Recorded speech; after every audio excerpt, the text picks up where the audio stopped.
Hey there, Whitney and Caley with Iridium Recruiting again. We've got another short video. So the question this time around is a loaded one for a lot of folks. Oh no. I know. Ooh, you gave me big eyes.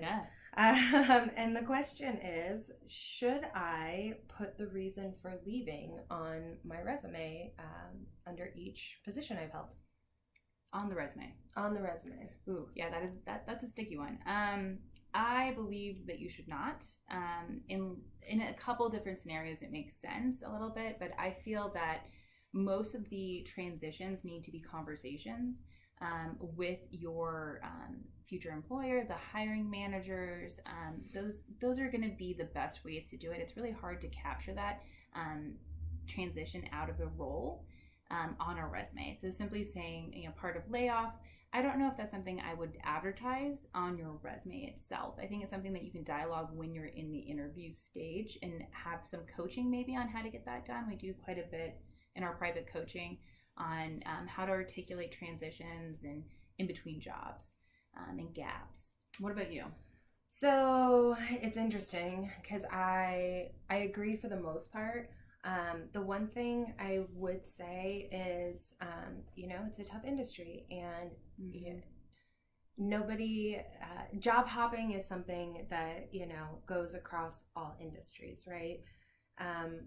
However, in oil and gas in particular, as a slice of the energy industry, there have been a lot of layoffs and things like that. So the only time that I kind of think maybe it's appropriate is, if it looks like you're doing a little bit of job hopping, right. But really it's all been due to downsizing, or consolidation is another thing. So if you started working for one company and they were acquired, you need to make sure, and you went with them, even though you're working for a new company, somebody who's in HR might not know that is how the transition went down and that you're actually right. with the same organization. So in those cases, I would use that top part where you describe the company and make a little note there, previous company acquired by, so that it doesn't look like you're job hopping. Yeah, it doesn't look like different roles within different organizations. It should just be a continuum of your role within the same org, just change up on ownership. So right. Yeah, and that's pretty good to have. Yeah, and another thing I think too, to go back to our coaching a little bit as well, is a lot of folks end up in situations where they have a gap in their employment.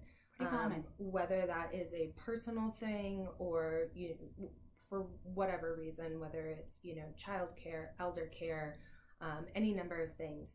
If you have a gap in your resume, there are quite a few ways that you can handle it, but we work with our coaching clients quite a bit on how to dialogue that. Mm-hmm. If you have one of those, I would definitely take some time to write down, kind of script out how you want to frame that in a discussion and how you're going to account for it, because 9 times out of 10 it's going to come up. And you want to be ready to talk about it. If you're having trouble with that, we can help with coaching. Mm-hmm. Otherwise, dialogue it with your colleagues, dialogue it with family members, kind of get to a place where you're comfortable explaining where you were and, kind of what was going on. Being very mindful that it needs to be succinct. Nobody's looking for, you don't want to spend your whole interview talking about why doing you're a sob story in the middle of another job. Yeah, you want to be highlighting most of your actual practical experience within the workforce in those conversations. So having a kind of pre-set up conversational points outlined for those gaps or for those transitions is absolutely crucial. Yeah. Especially being in oil and gas and or the energy space. There's quite a bit of movement and changing, and it's something that we need to adapt to.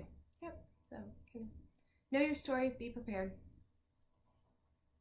Hopefully that helps. Oh yeah, we were just staring at the camera.